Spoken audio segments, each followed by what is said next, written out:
Hi viewers, welcome to our channel.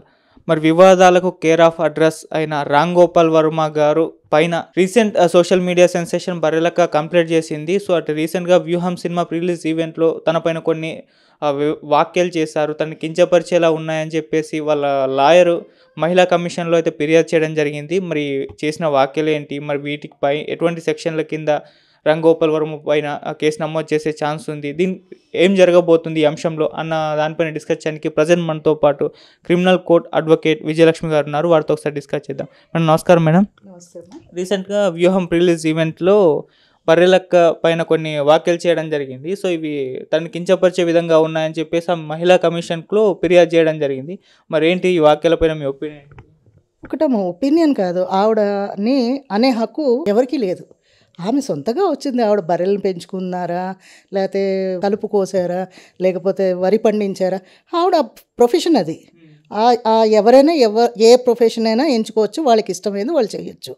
So దాని గురించి వ్యాఖ్యానించడానికి ఈయనెవరు?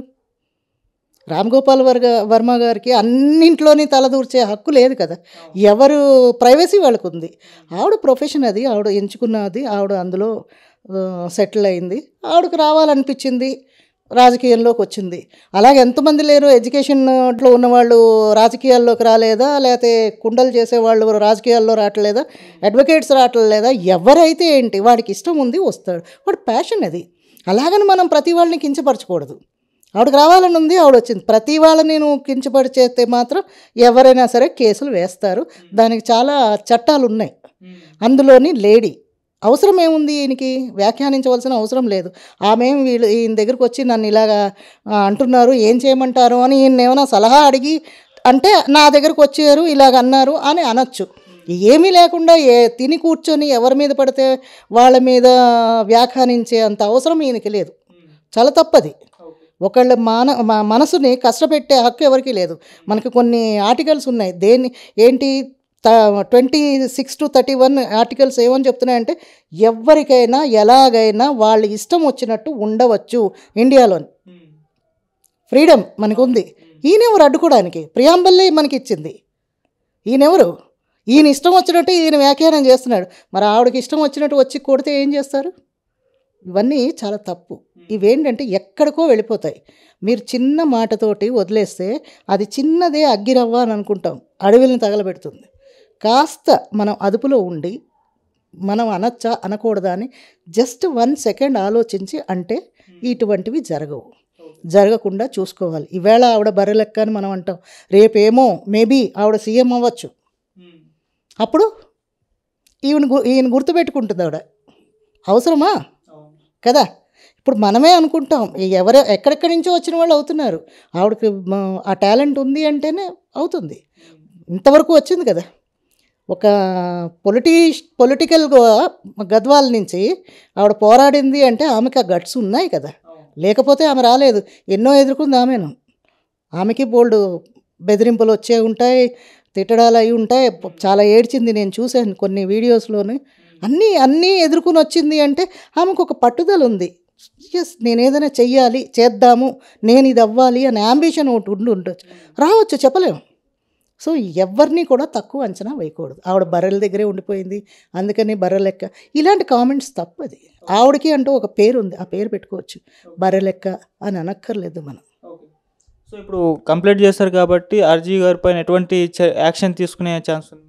అది హ్యూమన్ రైట్ కమిషన్లో ఇచ్చి ఉంటారు కంప్లైంట్. ఎవరిని కూడా మానసికంగా కానీ శారీరకంగా కానీ తిట్లు ఫోన్స్ ద్వారా కానీ కించపరచడానికి ఎవరికి హక్కు లేదు. దానికి సెక్షన్స్ ఉంటాయి. ఆ సెక్షన్స్ ప్రకారంగా వాళ్ళని శిక్షిస్తారు. మేడం, అంటే ఇప్పుడు బర్రెలక్క చూసుకుంటే పొలిటికల్గా ఎంట్రీ ఇచ్చింది కాబట్టి రీసెంట్గా అసెంబ్లీ ఎలక్షన్స్లో పోటీ చేసింది, ఇప్పుడు పార్లమెంట్ ఎలక్షన్స్లో కూడా పోటీ చేస్తా అని చెప్పి తను అనౌన్స్ చేసింది.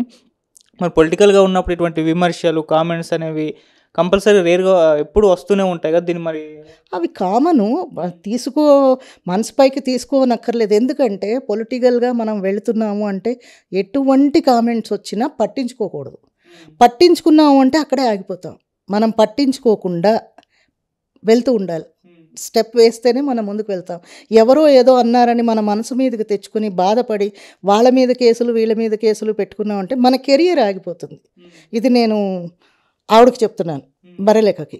ఎందుకంటే అక్కడ ఆగిపోకూడదు ఆవిడ ప్రయాణం.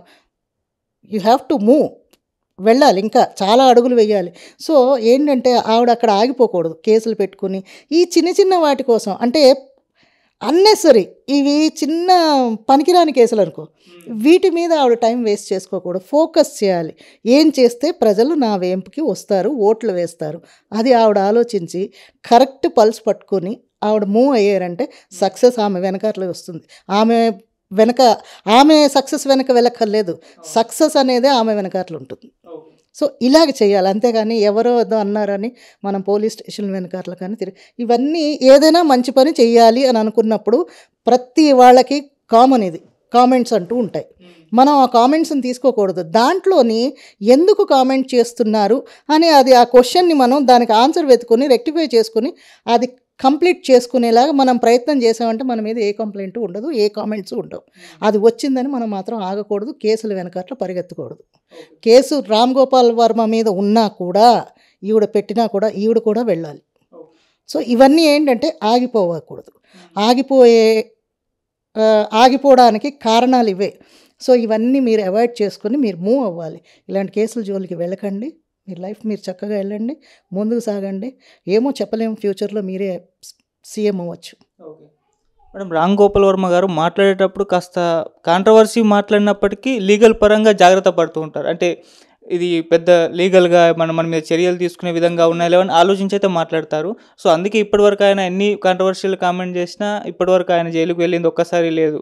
సో మరి ఇప్పుడు చూసుకుంటే ఈయన చేసిన వాక్యాలు నిజంగా అంత కంప్లైంట్ చేసే విధంగా, ఆయన శిక్ష పడే విధంగా ఉన్నాయి?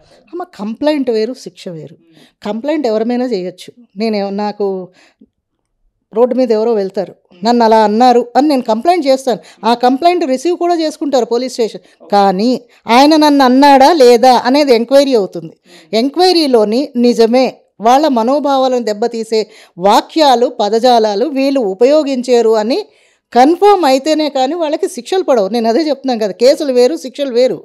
కేసెస్ ఎవరైనా పెట్టచ్చు, నాకు నచ్చలేదు, నన్ను తిట్టాడు, నాకు అది నచ్చలేదు, అందుకని వాడి మీద కేసు పెట్టాను, నువ్వు కేసు ఫైల్ చేయని చెప్తాను, పోలీస్ స్టేషన్కి వెళ్తాం, చేయకపోతే వాళ్ళని తిడతారు. అందుకని పోలీసు వాళ్ళు ఫైల్ చేస్తారు. శిక్ష అనేది ఎక్కడికి వెళ్తుంది, కోర్టులో ప్రూవ్ అవ్వాలి. ఈ నేరం కింద ఏం సెక్షన్స్ వస్తాయి, శిక్ష ఏముంది, మనం ఎవరిని పడితే వాడిని లోపల వేసేయండి అనడానికి లేదు, దానికి అంటూ ఒక పరిధి ఉంది. అవన్నీ ఎంక్వైరీ చేసిన తర్వాతే ఆయనకి శిక్ష. ఆయన న్యాయపరంగా జాగ్రత్త పడుతున్నాడు అని అనక్కర్లేదు, ఆయన చాలా మేధావి. ఇలాంటి సినిమాలు ఎన్ని తీసుంటాడు ఆయన?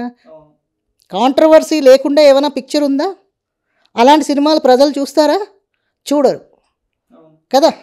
అందుకే కదా ఆయనకు అంత క్రేజ్ ఉంది కదా క్రేజ్. ఇంతమంది డైరెక్టర్స్ ఉన్నారు, ఎవరినైనా మాట్లాడుతున్నారా మీడియా వాళ్ళు? ఆ రామ్ గోపాల్ వర్మ అనే తీసుకొస్తున్నారు. ఎందుకు? ఆయనకంత క్రేజ్ ఉంది. సో ఆయన అలాంటి కథల్నే ఎంచుకుంటాడు, అవి ఎంచుకుని కాంట్రవర్సీ కావాలనే చేసుకుంటాడు. ఆయనకు కావాల్సిందే అది, అలాంటి పిక్చర్సే ఆయన తీస్తాడు. సో ఆయన అందులో సక్సెస్. అది ఎంతవరకు తప్పు ఒప్పు అనేది ఫస్ట్ సెన్సార్ చూస్తుంది. నెక్స్ట్ ఇంకా ఏదైనా ఉంది అంటే ఇగో కోర్టులో వేస్తారు. అవి ఏదైనా ఉన్నాయంటే ఆ కట్లు పిట్లు చేసి ఆఖరికి అన్నీ అతికించి మీడియా వాళ్ళు రిలీజ్ చేస్తారు. ప్రజలకు ఇవ్వవలసిన సందేశం అయితే భలే గట్టిగా ఇస్తాడు రామ్ గోపాల్ వర్మ.